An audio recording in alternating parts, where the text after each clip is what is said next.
Marcu, capitolul 2. După câteva zile, intrând iarăși în Capernaum, s-a auzit că este în casă. Și s-au adunat atât de mulți, încât nu mai încăpeau nici măcar la ușă, iar el le grăia cuvântul. Și au venit câțiva, aducând la el un paralitic purtat de 4 oameni.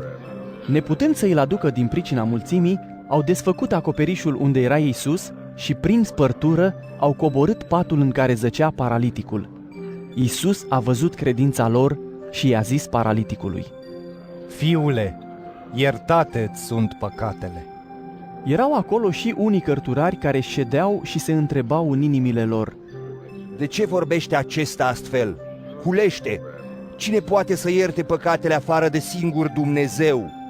Îndată, Iisus a cunoscut în Duhul Său că ei se întreabă astfel în sinea lor și le-a zis: De ce cugetați acestea în inimile voastre? Ce este mai ușor? Să-i spui paraliticului, iertate-ți sunt păcatele? Sau să-i spui, scoală-te, ia-ți patul tău și umblă? Dar ca să știți că Fiul omului are putere să ierte păcatele pe pământ, ție îți vorbesc. Scoală-te, ridică-ți patul și du-te acasă la tine. El s-a sculat și îndată ridicându-și patul a ieșit înaintea tuturor, încât toți erau uimiți și îl slăveau pe Dumnezeu zicând: Așa ceva n-am mai văzut niciodată! Iisus a ieșit iarăși lângă mare și toată mulțimea venea la el, iar el îi învăța. Trecând pe acolo, l-a văzut pe Levi al lui Alfeu șezând la vamă și i-a zis: Urmează-mi! Iar el s-a ridicat și i-a urmat. Și pe când ședea Iisus în casa lui, mulți vameși și păcătoși stăteau la masă împreună cu Iisus și cu ucenicii săi, pentru că erau mulți și îl urmau.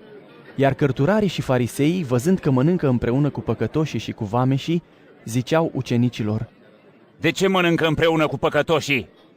Iisus, auzind, le-a zis: Nu cei păcătoși au nevoie de doctor, ci cei bolnavi, căci nu am venit să-i chem pe cei drepți, ci pe cei păcătoși.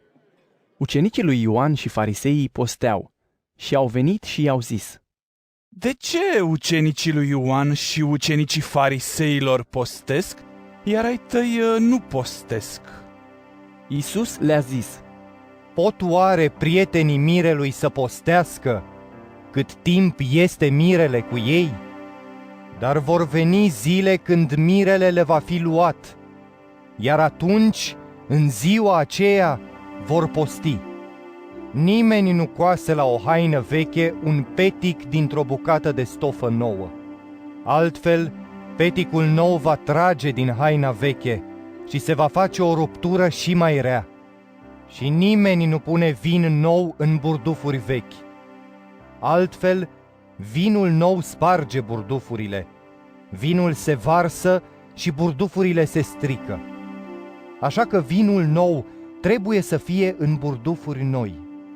Odată, într-o zi de sâmbătă, Iisus mergea prin semănături, iar ucenicii săi au început să smulgă spice în drumul lor. Iar fariseii îi ziceau: Uite, de ce fac ei sâmbăta ceea ce nu se cuvine? Și el le-a zis: N-ați citit niciodată ce a făcut David când a avut nevoie și i s-a făcut foame lui și celor ce erau împreună cu el? Cum a intrat în casa lui Dumnezeu în vremea marelui preot Abiatar și a mâncat pâinile punerii înainte, pe care nu se cuvenea să le mănânce decât preoții, ba a dat și celor care erau împreună cu el.